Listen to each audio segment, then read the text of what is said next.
नमस्कार, मेरा नाम सुनील है और आप देख रहे हैं वीकली अपडेट्स। अभी मैं लालातपुर ब्लॉक के दंदासपुर पंचायत में हूं और मेरे साथ गुड्डू तिवारी जी हैं जो यहाँ के मुखिया कैंडिडेट हैं। आइए जानते हैं इनके बारे में, इनके पंचायत में क्या क्या काम हुआ है और ये इनका क्या क्या मुद्दा है यहाँ का, जो ये काम आगे अगर ये जीतते हैं तो क्या क्या करना चाहते हैं। आइए जानते हैं इनसे। नमस्कार जी नमस्कार। सबसे पहले मैं आपके news channel weekly up to date को बहुत बहुत धन्यवाद देता हूं। और आप जो ये पूछ रहे हैं कि पंचायत 5 साल कैसे रहा, कैसे चला, तो मैं बता भी चुका हूं और फिर भी बता रहा हूं कि 5 साल का ये जो सत्ता जिसके हाथ में था वो बहुत, माने क्या बोले, बहुत उसमें क्रेसिस हुआ है। एक भी काम ढंग से नहीं हुआ है, चाहे वो पीसीसी का हो, इंदिरा आवास का हो, जल नल का हो। सबसे ज़्यादा तो जल नल में घोटाला हुआ है। आपको बता दें कि हम सारा लिस्ट जो है निकाले हुए हैं पंचायत का कि कितना कितना काम हुआ है, उसमें कुछ काम पीसीसी का हुआ है। दंदासपुर वार्ड नंबर 1 में यह है, आपको बता दें कि अप्रैल मई 2020 का लिस्ट, जिसमें 6 लाख पीसीसी का पैसा उठाया गया है और स्ट्रीट लाइट का उठाया गया है।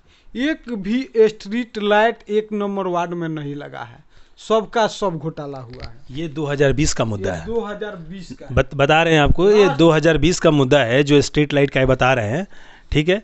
तो आपने कभी इसके बारे में विरोध किया है अपने पंचायत में, किसी स्तर पे या पब्लिक के सामने जाके कभी आपने विरोध किया है कि हाँ ये यहाँ पे ये घोटाला हुआ है, और किसी ने आवाज़ उठाया है इसके बारे में? देखिए, ये जो 5 साल का सत्ता है और सत्ता जिसके हाथ में है उसके सामने डर के माहौल पैदा है और उसके सामने कोई विरोध नहीं करता है। किस बात का डर है आपको? यहाँ पे आपको कुछ हो रहा है, किस बात का आपको डर है? कि या जो मुखिया कैंडिडेट है उनका नाम बता सकते हैं आप? हाँ, मुखिया जो वर्तमान मुखिया है पंकज तिवारी, उनके चलते लोग में डर का माहौल है कि हम इनका विरोध करेंगे तो मारेंगे, पीटेंगे, गलत केस में फंसा देंगे, हमारे साथ कुछ भी हो। उनका जो छवि रहा है पूरा पंचायत जानता है, क्रिमिनल छवि रहा है उनका। कितने बार से मुखिया है?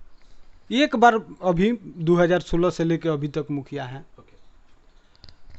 आपने स्ट्रीट लाइट का मुद्दा उठाया, आपने ये भी बताया उसमें रकम कितना उठाया गया है। बता दें आपको, इस पंचायत में बहुत सारा चीज़ हुआ है। जैसे इन्हीं से जानते हैं कि ये जैसे स्ट्रीट लाइट का मुद्दा उठा रहे हैं और क्या क्या मुद्दा है जो आप उठाना, जनता को बताना चाहते हैं। देखिए, जनता कभी भी जाके कभी स्तर पर विरोध नहीं करती है। ये कैंडिडेट हैं, इनके जैसे और भी यहाँ कैंडिडेट होंगे। इन लोगों को एक हाई लेवल का जो भी हो वीडियो से मिलके बात करना चाहिए था कि यहाँ पे करप्शन हो रहा है, उसको मुख्यमंत्री तक, आजकल तो मुख्यमंत्री दरबार भी लग रहा है पटना में, जो भी चाहे जा सकते हैं अपने पंचायत का कोई भी मुद्दा लेके। तो आप कभी गए हैं इस बात को कहीं किसी स्तर पे उठाए हैं आप? देखिए, हमको पहले सपोर्ट नहीं मिला। 2017 से हम विरोध शुरू किए थे। एक सुशील प्रसाद मुखिया है जो पिछले बार उनके प्रतिद्वंदी थे, सेकेंड स्थान उनका था। जब जेसीबी से काम चल रहा था ये बच्चागिरी नाट्य कला परिषद वाला रोड में, जो बच्चा बाबा का घर है उस रोड में, तो वो फोटो वोटो खींच के उस पर केस किए थे। उनको भी पब्लिक का सपोर्ट नहीं मिला। वो भी केस क्या हुआ उसके बारे में उतना हमको जानकारी नहीं है। उसके बाद ही देखिए, आपको हम बता दें, सार्वजनिक शौचालय दंदासपुर 5 लाख रुपया उठा है, कहीं शौचालय नहीं बना है। शौचालय का नामो निशान लोगों को पता नहीं है कि कहाँ बना है। पेयजल योजना का अनुरक्षण आम 30 लाख रुपया उठा हुआ है। हर जल नल योजना जहाँ जहाँ है सब ध्वस्त है। उसके बाद आपको बताते हैं, एक कुआं दंदासपुर में 5 लाख रुपया उठा है, एक भी कुआं नहीं बना हुआ है। और एक अभी मैं बता दूं आपको, ये जो कुआं के बारे में बता रहे हैं, कुआं का जीर्णोद्धार हो रहा है पूरे बिहार में। मुझे ये समझ में नहीं आ रहा है मुख्यमंत्री जी किस टाइप का पैसा डिस्ट्रीब्यूट कर रहे हैं पूरे मुखिया कैंडिडेट को, जो कुआं का जीर्णोद्धार कर रहे हैं और नल जल का पाइप फटा हुआ है। ये सारे, आप जहां भी जिस पंचायत में जाएं उस पंचायत का यही हाल है कि वहां का लोग बोल रहे हैं कि यहाँ का नल जल का जो पाइप लगा हुआ है 2 नंबर पाइप है। फिर भी मैं ये आपसे रिक्वेस्ट करता हूँ, क्योंकि आप एक मुखिया कैंडिडेट हैं, आज तक कभी ये अपने स्तर पर आज तक आप पता ना किसके पास गए हैं, किसी अधिकारी के पास गए हैं ये मुद्दा लेके कि नहीं गए हैं? मुझे तो आपके मतलब इस पंचायत के बारे में उतना नहीं पता है, आप ही बताएं कुछ। हम किसी अधिकारी के पास नहीं गए हैं। हम शुरू से विरोध किए हैं। जनता मुंड बना चुकी है कि हमको इस बार क्या करना है।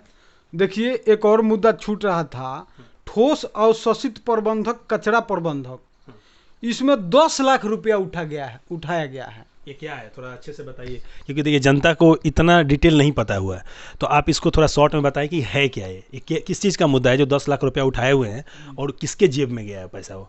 अगर ये काम नहीं हुआ है, कचरा प्रबंधन मतलब आप डस्टबिन की बात कर रहे हैं, तो डस्टबिन देखिए, डस्टबिन मुझे ये समझ में नहीं आया, गाँव पंचायत में जो सरकार जो पैसा देती है डस्टबिन किस चीज़ के लिए देती है, किस बात के लिए देती है। यहाँ डस्टबिन का तो कोई, यहाँ तो कचरा का कोई कुछ कचरा उठाने वाला कोई गाड़ी तक नहीं है यहाँ पे, तो आप बता सकते हैं इसके बारे में? देखिए हमारे पंचायत में जनता बाजार बहुत बड़ा बाजार है, उसमें एक भी डस्टबिन आपको नहीं दिखा होगा। उसमें हमारे हिसाब से 100 डस्टबिन का ज़रूरत है।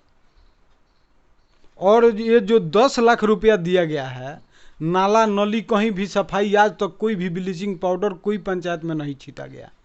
ये टोटल का टोटल 10 लाख रुपया मुखिया जी घोटाला किए हैं। और जितने भी घोटाला है सबका लिस्ट है, कंप्यूटर हम बैठाए हैं, सबका लिस्ट निकाले हुए हैं। एक काम अगर बता दे कि वो अच्छा किए हैं तो मैं जो कहिएगा सो करूँगा। 5 साल मुखिया रहने के बाद ये हाल है। देखिए किसी भी देखिए पंचायती राज में ऐसा है कि एक विधायक से ज़्यादा फंड एक पंचायत में आता है, और उस पंचायत का, मैं किसी भी पंचायत को आप ले लें, पूरे बिहार का यही हाल है। लगभग 8,000 से ज़्यादा पंचायत है यहाँ पे पूरे बिहार में, और किसी भी पंचायत में ऐसा नहीं हो रहा है कि एक अच्छा से कोई भी, देखिए सबसे पहले तो किसी भी मुखिया कैंडिडेट के पास जाए, मुखिया जो अभी प्रेजेंट जो मुखिया हैं उनके पास जाए तो इंटरव्यू के लिए तैयार नहीं हो रहे हैं, कहीं के भी हो। तो मुझे ये समझ में नहीं आता वो लोग किस चीज़ से डरते हैं, या कैमरा से डरते हैं, या माइक से डरते हैं, या बोलने से डरते हैं, या जो करप्शन किया उससे डरते हैं, तो ये समझ में नहीं आता है। तो आप और एक चीज़ बता रहे थे, नल जल वाला, नल जल से आप कितना खुश हैं? 1% खुश नहीं है। ये तो हमारे द्वार के आगे ही इतना ना कचरा हो गया है, सब लीकेज हो के कि हमको ही परेशानी झेलना पड़ रहा है। नल जल के लिए बनाया गया है या कचरा के लिए बनाया गया, मुझे समझ में नहीं आता है। पूरे पंचायत कहीं भी जाइए तो पाइप फटने से सभी को प्रॉब्लम हो रहा है। आप कभी इसको क्यों नहीं आप लोग विरोध किए? जब ये बन गया, ये कब से पैसा उठा रहे हैं इस पे ये लोग? ये तो 2018-19 से नल जल का काम चालू हुआ जी। ठीक है, ये तो हो गया इनके पंचायत का। अब इनसे जानते हैं, ये मुखिया कैंडिडेट है गुड्डू जी। अब मैं ये जानना चाहता हूँ, अगर आप जीतते हैं तो अपने पंचायत को किस स्तर पर लेके जाएंगे, क्या काम करना चाहते हैं, आपके पास क्या क्या मुद्दा है, आप क्या क्या उस पर करना चाहते हैं? कोई ऐसा आपके पास है जो, मतलब आप 5 साल के, अगर 5 साल के लिए मुखिया अगर चुने जाते हैं तो क्या काम करेंगे आप यहाँ? देखिए अभी तक जो काम ये सब लोग अधूरा छोड़े हैं। पंचायत में मुखिया के फंड में बहुत सारा पैसा आता है। एको को जनता के बात में दिमाग में बात नहीं होगा कि स्ट्रीट लाइट का पैसा आया है, 10 लाख डस्टबिन और सफाई के लिए पैसा आया है। जितना भी पैसा आएगा उतना हम अपने 14 वार्ड को बैठा कर, और हर वार्ड में 5 आदमी जो मेरे गर्जीवन स्वरूप साथी स्वरूप होंगे, बैठ के हम अपना उसको राय मशवरा करके, और जितना भी पैसा आएगा उसको सही जगह पर यूज करेंगे। जिस चीज़ के लिए आएगा उस चीज़ के लिए यूज करेंगे। हमारे पंचायत में 18 साल 20-20 साल का लड़का वृद्धा पेंशन उठा रहा है, और 60 साल का लड़का, ये एक अच्छा मुद्दा है। मैं आपसे ये बता दूं, आपको ये बता रहे हैं कि पंचायत में 18 साल का लड़का वृद्धा पेंशन उठा रहा है, इसका मतलब राशन भी उठाता होगा वो? एकदम उठा रहा है। तो इससे घटिया बात क्या होगा कि 60 साल से का जो बुजुर्ग हैं उनको न वृद्धा पेंशन का लाभ उठाना चाहिए, तो खैनी का पैसा अभी घर पर आश्रित है। ये है हमारा बिहार। यहाँ के मुख्यमंत्री के पास जो बीडीओ हैं, जो सीईओ हैं, जिनको जांच करना चाहिए, वो लोग जांच करने से पहले एक बार देखना भी तो चाहिए किसको हम वृद्धा पेंशन दे रहे हैं। ये बोल रहे हैं इनके पंचायत में 18 साल का लड़का एक वृद्धा पेंशन उठा रहा है, जिसको जॉब की ज़रूरत है वो वृद्धा पेंशन उठा रहा है। बहुत अच्छा है। बताइए और कुछ आगे। अब आगे हम ये आपको बताना चाहेंगे कि जो मनरेगा का काम हमारे पंचायत में हुआ है उसका तो हद पार हो गया है। उसमें मुखिया जी का परिवार का भी कुछ लोग का नाम है, आप लिस्ट निकाल के देख लीजिएगा। और कुछ लोग का ऐसा नाम है कि कुछ लोग बंगाल है, कुछ लोग दिल्ली है, कुछ लोग पंजाब है, कुछ लोग कहीं है। जेसीबी से सारा मेरा पंचायत का काम हुआ है। और सारा पैसा 200-200 300-300 दे करके या जिसका जिसका नाम उसमें कार्ड बना है उसका उठा लिया गया है।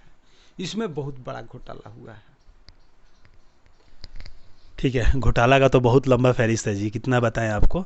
आप जीतने के बाद आप किस क्षेत्र में काम ज़्यादा करना चाहते हैं? देखिए, पंचायत में क्या होता है कि ये मुख्यमंत्री का फंड आता है, प्रधानमंत्री योजना आता है, अभी 15वीं कमीशन फाइनेंस कमीशन का पैसा अभी चल रहा है पूरे पंचायत में।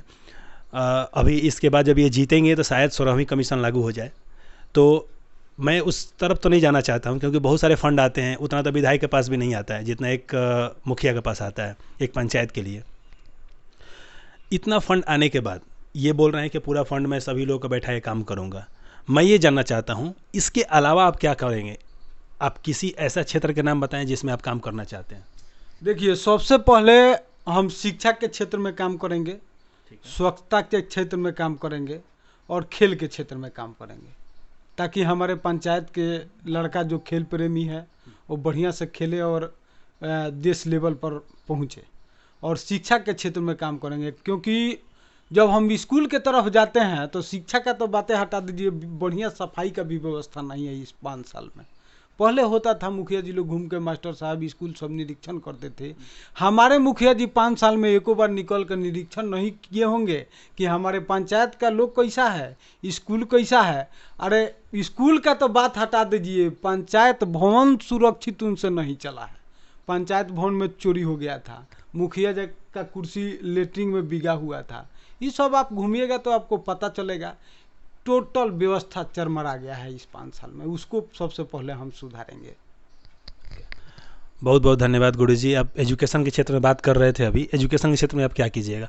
मेरे तरफ से लास्ट में एक रिक्वेस्ट है, ये रिपोर्टिंग का मेन पर्पस यही है कि मैं एक लास्ट में जो भी मुखिया कैंडिडेट हैं उनसे एक मेरा रिक्वेस्ट रहता है।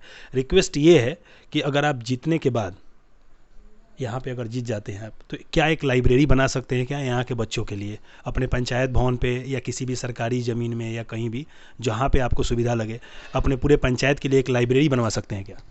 देखिए, लाइब्रेरी के लिए तो हम लाइब्रेरी अपने ज़मीन में बनाएंगे। और ये जो क्या बोलते हैं, स्टेडियम बनाने का जो व्यवस्था है हर पंचायत में, तो ये स्टेडियम तो अभी संभव नहीं है, लेकिन एक खेल ग्राउंड हम बनाएंगे जो 1 बीघा 1.5 बीघा में होगा।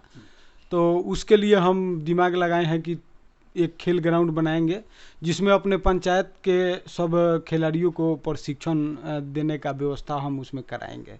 और जो खेल प्रेमी हमारे पंचायत के हैं, हमसे बहुत लगाव रखते हैं। अभी 2-4 दिन पहले एक ग्राउंड में खेल हुआ था जिसमें हम बैठ के आनंद भी लिए, सब का सहयोग भी मिला। तो ये काम हम करेंगे। गुड्डू जी, आपको जनता से, यहाँ के जनता से क्या अपील करना चाहते हैं? देखिए, यहाँ के जनता से हम सबसे पहले दंदासपुर पंचायत के जनता जनार्दन को मैं सबसे पहले दिवाली और छठ को हार्दिक शुभकामना देता हूँ। साथ ही साथ हमारा जो चुनाव चिन्ह है वो क्रम संख्या 2 पर ढोलक छाप है, उस पर आप लोग बटन दबाइए और हमारे को भारी मत से विजयी बनाइए, ताकि हम आप लोग को बहुत सुचारू रूप से सेवा कर सकूं।